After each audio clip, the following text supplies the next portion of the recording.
This is a beginner progression guide for the Bannerlord Online mod.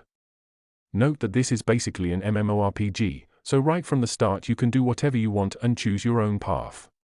However, if you feel stuck and don't know how to progress further, this guide may help. After you create your character, the first thing you need to do is the starting quest that introduces you to the mod. It's fairly easy and we won't go in too much detail here, just check your quest log to know what to do next. You can earn the gold required for this quest by winning a fight in the arena. After you're done, you should earn some money to get you started. Village work is the best way to do that. You can see which goods each village produces. Right-click on its name to see the current prices set by players for this work. Wood villages tend to give the most, so that would be Alsasos. 15k dinars should be enough for the most basic things, but it may depend on your server's economy. After you got some coin, head back to Xionica's market. First you want to buy an old work horse from the stable master. This horse is slower than a crippled sloth, but it's better than nothing. The prices for most items are set by other players, so you might be lucky and buy it cheaper than usual. Buy one mule from the trader to increase your carry capacity. You can't have more at this stage. Don't buy old mules, they're a waste of money. You will also need some bread for the troops you're about to recruit. Next, buy a Manavlian and some cheap shield to cover you from missiles. Manavlian is just a great weapon. It has good reach, speed and damage when you use it with both hands. You can sell the loot you find to an artisan in any city. Now it's time to recruit some troops from the streets of the city. Once your party is full, head out and look for the groups of looters roaming nearby. Aim for the ones with similar numbers to your party or less. As you can see, they're just basic infantry with little to no armor. So archers will be by far the best choice for you at the early to mid-game to avoid unnecessary losses. In order to train your recruits better, you want them to outnumber the enemies and kill them one by one. That's why it helps to ride forward at the start of the battle, distracting some of the enemies to chase you and letting your troops deal with the other half easier.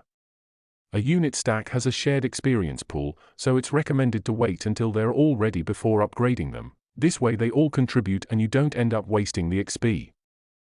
Once most of your units are ready, upgrade them into archers and store them in the city. They will consume no food and only half the wages. You can use them later as reinforcements. Meanwhile, train a second batch of archers the same way. As your leadership skill grows, your party size will increase and you'll be able to take more troops with you or store more of them in a city.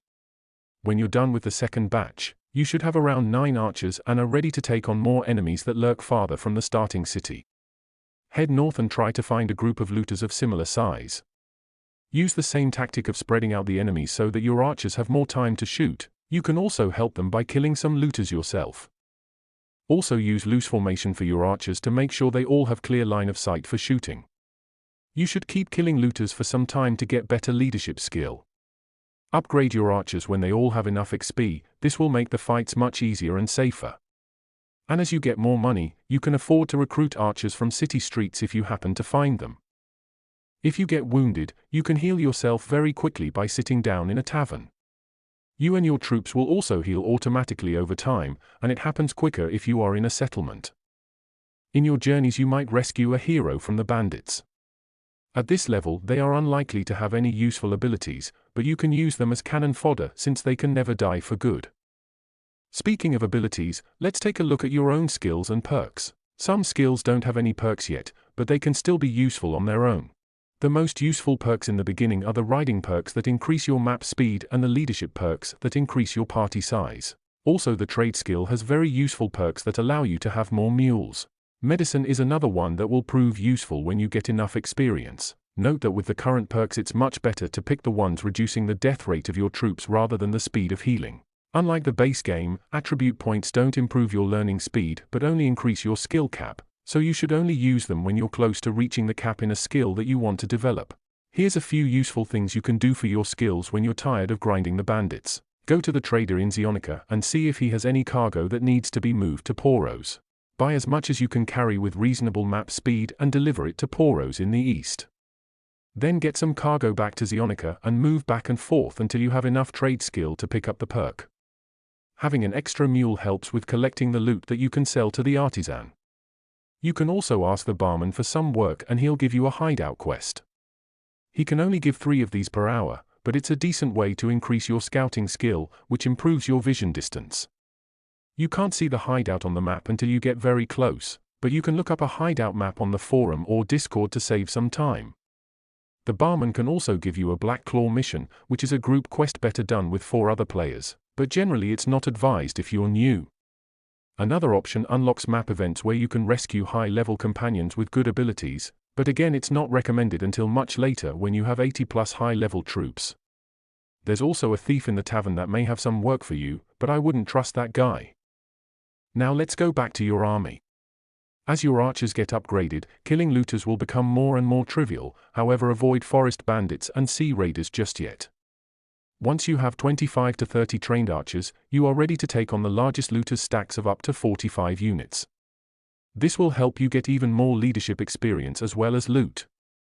Your main goal at this stage is to get the first 2 perks in the leadership skill, which will make your party size big enough to take on more difficult enemies as well as allow you to travel more safely, as only a larger bandit party will dare to attack you. As always, make sure to spread them out and kill as much as possible. This way you will avoid losses and increase your riding skill faster for that juicy map speed perk.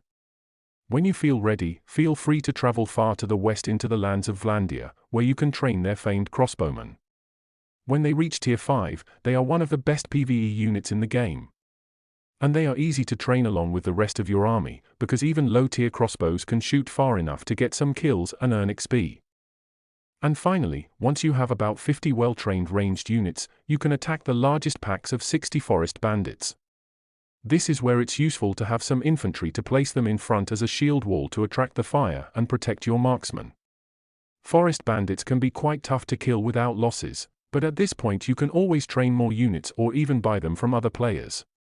When your party size reaches 61, this is where you can travel across the whole mainland safely, as no bandit group will attack such a large squad. And this is also where this guide ends. There's many more useful guides on the forum, where you can learn exactly how companions work, how to get noble units, what influence is used for, and so on. The link to these guides will be in the description. Good luck and stay safe in Calradia.